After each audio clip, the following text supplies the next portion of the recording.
You hear it before you see it. A low rumble rolling through the earth, then the ground beneath your feet starts shaking. Then a 3-chime Hancock whistle, driven by 300 pounds of steam pressure, tears through the air at over 110 decibels, loud enough to feel in your chest before it reaches your ears. Then 132 feet of black steel rounds the bend, 1.2 million pounds of a Union Pacific big boy, moving with momentum that doesn't stop for anything. But how terrifying was it, actually? And what was it like for the men who had to ride inside it? To understand why the big boy had to be this frightening, you need to understand the problem it was built to solve. And that problem started in the Wasatch Mountains. By the late 1930s, Union Pacific's main line between Ogden, Utah, and Green River, Wyoming, had a brutal choke point.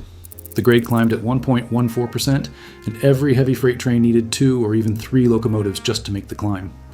Helpers had to be coupled in at Ogden, then removed at the summit, adding nearly an hour to every run. On busy days, freight backed up for miles. Then World War II changed everything. By 1942, wartime demand pushed annual tonnage over the Wasatch past 3 million tons, nearly double what it had been 5 years earlier. Military supplies, ammunition, raw materials, all of it sitting in freight cars, waiting to cross a mountain. Union Pacific needed a single engine capable of muscling the heaviest trains over the grade alone. The machine they got in return would terrify everyone who encountered it.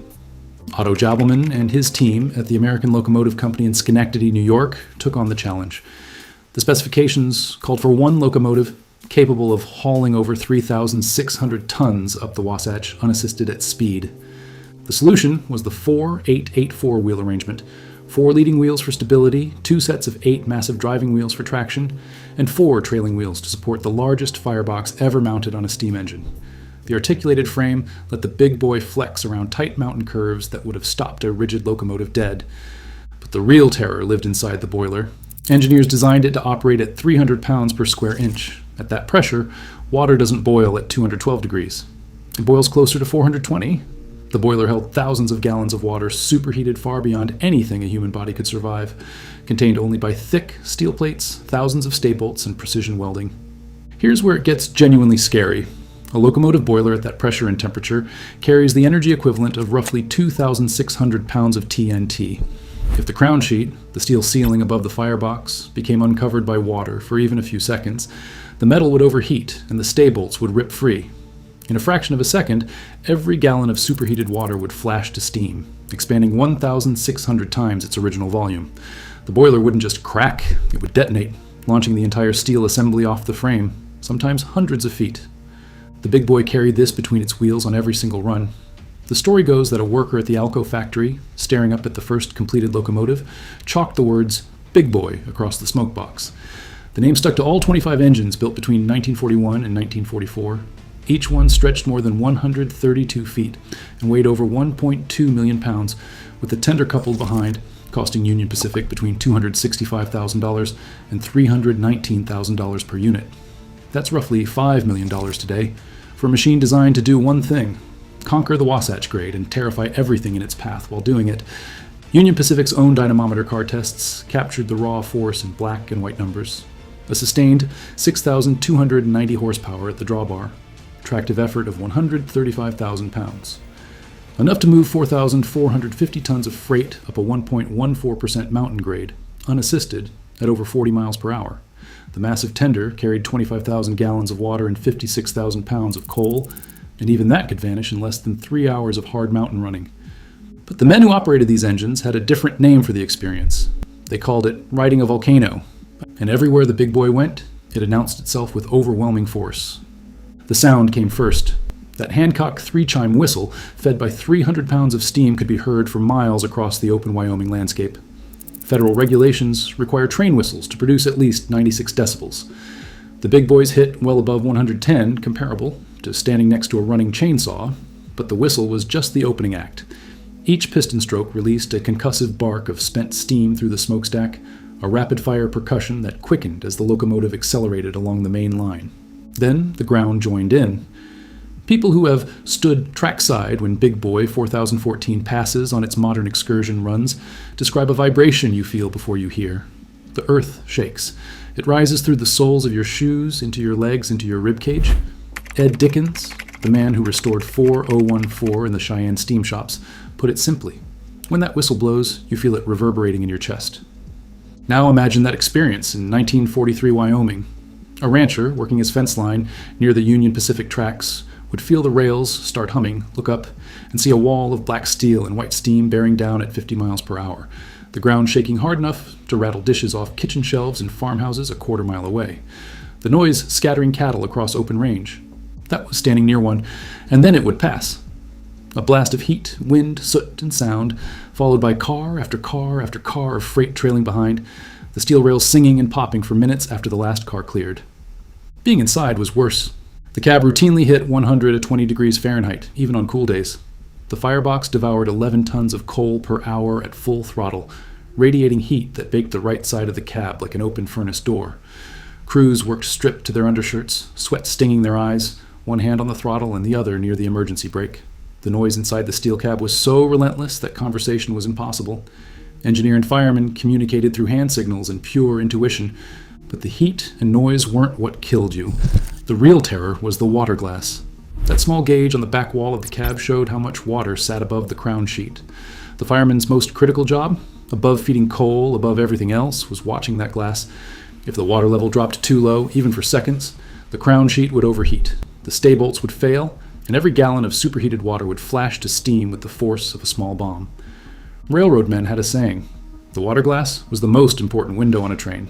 Ignore it, and the big boy would kill you. If you're learning something new about these machines, consider hitting subscribe. We cover legendary locomotives and railroad history every week. Now, the threat wasn't abstract. It had names and dates. On April 27, 1953, Big Boy number 4005 was hauling 62 freight cars out of Rawlins, Wyoming toward Green River. The consist carried everything from typewriters and tractors to a small herd of live pigs. At the controls sat engineer Leo Murray, 42 years old. Fireman Lawrence Endres, just 23, had recently returned from the Korean War. Brakeman James Anderson, 36, rode with them. As the train approached a set of points near the small town of Wamsutter at nearly 50 miles per hour, a section worker misunderstood his instructions and threw the switch to a siding. The crew aboard the Big Boy saw the points set wrong, but at that speed and weight there was nothing they could do. Big Boy 4005 hit the misaligned switch and left the rails. Try to picture 1.2 million pounds of locomotive and tender slamming sideways off the track at highway speed. The tender tore into the cab as the locomotive derailed, rotating around a different axis, destroying everything in its path. The leading 17 freight cars piled into a mountain of twisted steel. Some reports describe a debris pile reaching 70 feet into the Wyoming sky. Murray and Endres died on impact. Anderson survived the crash, but suffered fatal burns and died 2 days later. The crew in the caboose at the rear didn't even realize what had happened at first. They just felt the train stop, looked forward, and saw a towering wall of wreckage where half their train used to be. One misaligned switch. 3 men dead. A reminder that the most terrifying thing about the Big Boy wasn't the noise or the heat or the vibrating ground. It was the simple fact that when something went wrong with a machine this size, at this speed, there was zero margin for recovery. Even sitting still in the Cheyenne maintenance shops, the Big Boy was dangerous. Each locomotive carried hundreds of lubrication points checked daily. Mechanics crawled beneath boilers still radiating heat, inspecting bearings by touch. Boiler tubes and stay bolts faced relentless thermal stress, and replacing them meant squeezing through confined spaces, surrounded by metal hot enough to burn skin on contact. The men who maintained these engines understood something the public never did. The Big Boy was constantly trying to tear itself apart. But even the Big Boy couldn't outrun economics. Diesel-electric locomotives rewrote the rules almost overnight. A 3-unit diesel set matched a Big Boy's tonnage with half the crew and less than 40% of the maintenance hours. Union Pacific's own records showed diesel slashing cost per ton-mile from nearly 7 cents down to just over 2. A diesel never threatened to detonate its own boiler, its crew never watched a water glass knowing a 2-inch drop meant death, and it certainly never shook farmhouses or stampeded livestock. For the Big Boys, this meant the end. 17 were cut apart for scrap. 8 survived, scattered from Cheyenne to Dallas, silent but not forgotten. Then, in December 2012, Union Pacific announced the impossible. Big Boy 4014, sitting in a museum in Pomona, California, would live again. Ed Dickens and his crew hauled the seized-up locomotive back to the Union Pacific steam shops in Cheyenne. They invested over $4 million, stripped it to bare steel, fabricated parts that no longer existed, and converted the fuel system from coal to oil. On May 1st, 2019, after nearly 60 years of silence, Big Boy 4014 thundered back to life, steam curling into the Wyoming sky, and the terror came right back with it. Modern crowds line the tracks by the thousands wherever 4014 runs. And every time it rounds a bend, when the Hancock whistle tears through the air and the ground starts shaking and black smoke rolls overhead, something ancient kicks in. People step back, eyes go wide, hands grip children tighter. Even in an age of jet aircraft and rocket launches, 1.2 million pounds of fire-breathing steel bearing down on you bypasses every rational thought and goes straight to the part of your brain that says, run. Right now, in 2026, Big Boy 4014 is in the middle of a coast-to-coast tour celebrating America's 250th birthday, drawing the largest crowds in its history. Thousands lining railroad tracks across Nevada, California, and Texas, watching a 1941 machine shake the earth, the same way it did when their grandparents were alive. 25 were built, 8 survive, 1 still breathes. The Big Boy was never designed to be elegant. It was designed to be unstoppable. It hauled over 4,400 tons, generated 6,290 horsepower, and carried within its steel boiler the explosive potential of a small arsenal, all while cooking its crew alive and shaking the countryside for miles in every direction. It was the most terrifying machine America ever put on rails, and the most terrifying thing about it is that it's still out there.